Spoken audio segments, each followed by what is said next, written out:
Goeiedag almal, ek is Manny van Bloemfontein. Dis vandag Vrydag, die 8ste Mei 2026. Ons doen die nuus in kollig en ons hoofopskrif sê vandag: 3 SAPD-lede sterf in Kariga. Meer kan vir swem in SA gedoen word. 'n Nuwe kaptein vir die Stormers. Mahikeng-moorde, nog getuienis duik op. Jacques se ondersteuners verdien beter. Grywel vergoed teen Boys High. Top stories, plaaslike en internasionale nuus word gegee. Bly ingelig, bly voor. 'n Skokkende voorval donderdag, die gemeenskap van Kariga geruk nadat 3 polisielede dood aangetref is in 'n huis waar 'n skietvoorval plaasgevind het. Volgens voorlopige inligting is die liggame van 2 manlike polisielede en 'n vroulike konstabel binne die woning ontdek. Ondersoeke wys tans die omstandighede rondom die tragedie terwyl daar vermoed word dat 'n persoonlike verhouding moontlik tot die voorval kom bygedra het. Polisiebeamptes en forensiese ondersoekers het die toneel donderdag afgesper en begin met uitgebreide ondersoeke. 'n Diensvuurwapen is op die toneel gevind en beslag is ook daarop gelê as deel van die ondersoek. Daar is sowat 10 patrone vir verdere forensiese ontleding ingesamel. Die identiteit van die oorledenes is nog nie amptelik bekend gemaak nie, aangesien die familie eers ingelig sal word. Die polisie sê dit is tans nog te vroeg om te bevestig wat presies gebeur het en verskeie moontlikhede word tans ondersoek. Die fokus val nou op ballistiese toetse, forensiese getuienis en verklaringe van mense wat moontlik meer lig op die voorval kan werp. 'n Nadoodse ondersoek sal nou uitgevoer word om vas te stel hoe die 3 polisielede gesterf het, asook die volgorde van gebeure tydens hierdie skietery. Die tragedie het weer eens veral laat ontstaan oor stres, emosionele druk en geestesongesteldheid binne die polisiediens. Gemeenskapslede in Kariga het hulle skok uitgespreek oor die voorval, terwyl ondersteuning ook aan die families en kollegas van die oorledenes gebied word. Meer besonderhede word verwag na mate die ondersoek verder sal voorgaan. Die Demokratiese Alliansie het donderdag aangekondig dat George Mikalakis as die party se nuwe parlementêre leier verkies is. Mikalakis, wat tans ook as die DA se hoofsweep in die nasionale vergadering dien, sal nou die party se parlementêre strategie lei en toesig hou oor die DA se werk in die parlement. Die aankondiging volg nadat Gordon Lewis onlangs die DA se federale leier verkies is, maar besluit het om nie na die parlement terug te keer nie en eerder burgemeester van Kaapstad aan te bly. Die DA se Mikalakis sal die party se pogings lei om die regering aanspreeklik te hou en sterker parlementêre toesig te verseker. Volgens die party sal hy ook fokus op die bevordering van die DA se wetgewende agenda, insluitend wetsontwerpe oor staatsbestuur en korrupsie. Mikalakis het die posisie gewen na interne stemming binne die DA se parlementêre caucus. Ander kandidate vir die pos was onder meer Andrew Whitfield en Kevin Milam. Die nuwe parlementêre leier is oorspronklik van Winburg in die Vrystaat en is 'n prokureur van beroep. Hy dien reeds vir meer as 'n dekade in die politiek en het voorheen in die Nasionale Raad van Provinsies gedien voordat hy 'n lid van die nasionale vergadering geword het. Politieke ontleeders meen sy verkiesing dui daarop dat die DA stabiliteit en sterk parlementêre bestuur voor die 2026 plaaslike regeringsverkiesing wil verseker. Die party het gesê hulle glo Mikalakis sal help om die DA se stem sterker in die parlement te maak en druk op die regering toe te plaas oor kwessies soos dienslewering, ekonomiese groei en korrupsie. Die polisie Noordwes doen 'n beroep op ander moontlike roofslagoffers na vore te kom nadat die moord op die Gomez-egpaar by die slaghuis in Mahikeng 'n groter ondersoek ontketen het. Die saak hou verband met 'n gewapende rooftog en dubbele moord wat Vrydag 24 April 2026 in Golview plaasgevind het.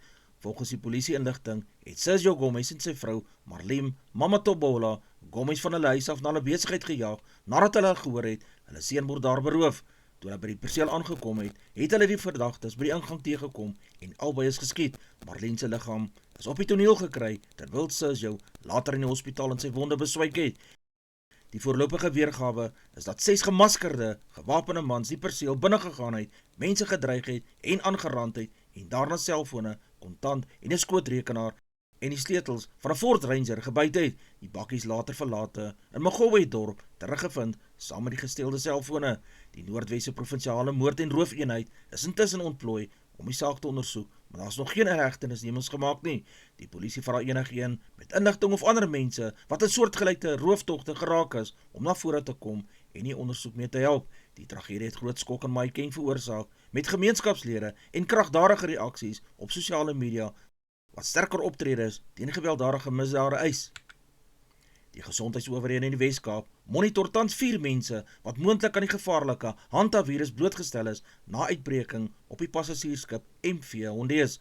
Volgens berigte het die skip onlangs verskeie gevalle van hierdie virus aangemeld, terwyl minstens 3 mense reeds dood is nadat hulle vermoedelik die siekte ook opgedoen het. Een van die 4 mense in Suid-Afrika toon glo simptome soos koors, hoofpyn en 'n seer keel, terwyl die ander onder streng waarneming geplaas is. Die Departement van Gesondheid sê daar tans nog geen bevestigde geval in Suid-Afrika nie, maar kontakopsporings en mediese toetse word nou gedoen om seker te maak dat die virus nie verder sal versprei nie. Die hantavirus word gewoonlik versprei deur kontak met urine, speeksel of mis van besmette knagdiere. Mense kan ook besmet raak wanneer hulle stof inasem wat met die virus besmet was. Kenners waarsku dat die siekte ernstige asemhalingsprobleme kan veroorsaak en in sommige gevalle dodelik kan wees. Gesondheidskenners maan om goeie higiëne toe te pas, veral in gebiede waar rotte en muise voorkom. Die publiek is ook gevra om nie paniekerig te raak nie, aangesien die risiko van grootskaalse verspreiding tans as laag beskou word. Meer besonderhede word van die Departement van Gesondheid verwag na mate die ondersoek voortgaan. 'n Tydelike 2 dae lange skietstilstand tussen Rusland en Oekraïne het nou in werking getree. Die skietstilstand, wat deur die Russiese president Vladimir Putin aangekondig is, val saam met Rusland se Victory Day herdenkinge op 8 en 9 Mei. Volgens berigte het Rusland gesê alle militêre aanvalle sal tydelik gestaak word, maar Volodymyr Zelensky het skepties gereageer en gewaarsku dat vorige skietstilstande nie altyd nagekom is nie. Daar is ook vrese dat gevegte steeds in sekere gebiede kan voortduur. Die internasionale gemeenskappe hoop dat die tydelike wapenstilstand dalk die deur kan oopmaak vir verdere vredesgesprekke tussen hierdie 2 lande. Politieke partye verskil sterk oor voorstelle om adjunkministers in Suid-Afrika af te skaf. Action SA het in die parlement aangevoer dat die land se 43 adjunkministers minware toevoeg en belastingbetalers sowat 1,5 miljard rand per jaar kos. Die party sê die poste word dikwels gebruik vir politieke belonings eerder as doeltreffende bestuur. Die EFF steun glo die idee om adjunkministers heeltemal af te skaf, terwyl die VF+ meen die aantal ten minste verminder moet word. Ander partye, insluitend die ANC, glo egter dat adjunkministers speel steeds 'n belangrike rol om ministers by te staan met die bestuur van hulle departemente. Die debat het nuwe druk op die regering geplaas om staatsuitgawes te verminder en die grootte van die kabinet te herëvalueer. Opposisiepartye sê minder adjunkministers kan geld bespaar wat eerder vir dienslewerings gebruik kan word. Erge reën en oorstromings in die Oos-Kaap duur steeds voort met verskeie skole wat vandag nog gesluit bly weens gevaarlike toestande. Die Suid-Afrikaanse weerdiens het gewaarsku dat swaar reën, sterk winde en selfs sneeu in sommige gebiede tot Vrydag aand kan voortduur. Die Oos-Kaapse Departement van Gesondheid het bevestig dat skole in gebiede soos Nelson Mandela Bay, Buffalo City en dele van die binneland tydelik gesluit is om die veiligheid van leerlinge en personeel te beskerm. Sommige paaie is ook oorstroom, huise is beskadig en duisende mense moes reeds na veilige plekke verskuif word. Nooddienste en rampbestuurspanne monitor die situasie noukeurig terwyl inwoners gevra word om versigtig te wees en nie deur oorstroomde paaie of riviere te ry nie. Die papier- en verpakkingsmaatskappy, SAPPI, het 'n verlies van byna 2 miljard rand vir sy jongste finansiële tydperk aangekondig. Die maatskappy sê moeilike wêreldmarktoestande, hoër produksiekoste en swak vraag na sekere papierprodukte het 'n groot invloed op winsgewendheid gehad. SAPPI het ook gewys op uitdagings soos beerdkrag, dierhout en energiepryse, asook stadiger ekonomiese groei in sommige internasionale markte. Ten spyte van die verlies, sê die groep hulle fokus steeds op langtermyn groei, veral in verpakkingsmateriaal en volhoubare produkte. Die aankondiging wek kommer oor druk oor die vervaardigingsbedryf en moontlike impak op werksgeleenthede, terwyl SAPPI sê daar is tans geen groot aankondigings oor afleggings gemaak nie. Die veteraan Dion Fourie sal die Stormers Vrydag aand aanvoer in hulle belangrike verenigde rugbykampioenskap wedstryd teen Ulster Rugby in Belfast. Fourie neem die kapteinskap oor nadat die gewone kaptein Rowan Nel met 'n kuitbesering onttrek het. Die ervare voorspeler speel ook sy 140ste wedstryd vir die Stormers en bring groot ervaring na hierdie span in 'n wedstryd wat baie belangrik is vir die Kaapse span se uitspeelkans. Die Stormers is tans bo aan of naby die bopunt van die VRK punteleer en wil hulle sterk posisie behou met 'n oorwinning in Belfast. Die span jag steeds hulle eerste oorwinning ooit daar op Ulster se veld. Die Stormers afrigter John Dobson het gesê die span moes noodgedwonge veranderinge aanbring weens beserings, maar hy het steeds vertroue in die groep se vermoë om die drukwedstryd te wen. Daar is ook ander belangrike veranderinge in hierdie span. Damian Willemse skuif na binnesenter, Warwick geland, keer terug op heel agter. Imran Khan begin op skramskakel. Iwan Rood speel sy 73 wedstryd op nommer 8 en ewenaar daarmee 'n Stormers rekord van Dwayne Vermeulen. Die wedstryd skop Vrydag aand om 20:45 Suid-Afrikaanse tyd af en word as een van die Stormers se grootste toetse voor die uitspelrondes beskou. Die Olimpiese swemkampioen Chad le Clos meen Suid-Afrika het steeds groot potensiaal in swem, maar dat meer gedoen moet word om hierdie sport landwyd te ontwikkel en jong talente ondersteun. Le Clos het onlangs gesê, Suid-Afrikaanse swem is tans op 'n goeie plek, veral nadat verskeie swemmers goeie vertonings by die nasionale kampioenskap in Canberra opgelewer het. Tog glo hy daar moet egter groot investering wees om die sport verder te laat groei. Volgens le Clos is daar baie jong talente in Suid-Afrika, maar baie kinders kry nooit die geleenthede om hulle potensiaal te bereik nie, omdat daar nie genoeg fasiliteite, befondsing en ontwikkelingsprogramme beskikbaar vir almal is nie. Hy het daarop gewys dat Suid-Afrika 'n relatief klein groep geregistreerde swemmers het in vergelyking met groot swemlande soos die Verenigde State van Amerika. Die veteraan swemmer sê meer skole en gemeenskappe moet toegang tot swembaddens en afrigting kry. Hy glo ook dat talentvolle jong swemmers finansiëel ondersteun moet word, sodat hulle langer in die sport kan aanbly en nie noodgedwonge ophou na skool nie. Le Clos en sy familie het reeds die Chad le Clos Foundation begin om jong swemmers, veral uit minder bevoorregte gemeenskappe, te help ontwikkel. Hierdie stigting fokus onder meer op waterveiligheid, opleiding en die uitbreiding van swemgeleenthede vir jong kinders. Grey College speel die naweek gasheer vir Paul Roos Gimnasium in Bloemfontein, beter bekend as Boyside, in een van die grootste skolewedstryde van die seisoen in die Rosestad. Grey sal gretig wees om terug te slaan na teleurstellende nederlaag in die voorafgaande weke. Die span het onder groot druk gekom nadat hulle 'n paar belangrike wedstryde verloor het, maar die afrigters glo hierdie spelers is gereed om weer hulle beste rugby te lewer voor hulle tuiskare. Boyside kom egter met baie selfvertroue in Bloemfontein aan en sal probeer om hulle goeie vorm verder voor te sit. Rugby ondersteuners kan 'n harde, fisieke wedstryd verwag tussen hierdie twee skole met trotse rugby tradisies. Die wedstryd lok jaarliks groot belangstel uit en die atmosfeer by Grey College word verwag om elektries te wees met ondersteuners van reg oor die land wat die botsing gaan dophou. Siya Kolisi sê die ondersteuners van die Sharks verdien beter vertonings van die span, veral na 'n wisselvallige seisoen waarin die span soms gesukkel het om konstant goed te speel. Kolisi het voor die naweek se belangrike wedstryd teen Benetton Rugby erken dat die Haie nie altyd aan die verwagtinge voldoen het nie. Hy sê die spelers besef die ondersteuners spandeer geld en tyd om die span te ondersteun en daarom moet die span met meer trots en dringendheid speel. Die Haie sal môre probeer terugbons met 'n sterk vertoning wanneer hulle Benetton pak in hulle VRK-wedstryd. Die Durban-span jag steeds 'n goeie posisie op die punteleer en weet 'n oorwinning kan belangrik wees vir hulle kanse later in die kompetisie.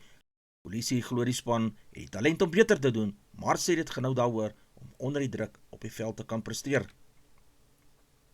Advertensie van Netwerk 24, teken in en kry verskeie tydskrifte en koerante. Advertensie van Bloemkieu vir jou. Jy kan vir Dian of Susan by 082-390-339 kontak. Hulle sê jou voertuigregistrasie namens jou behartig.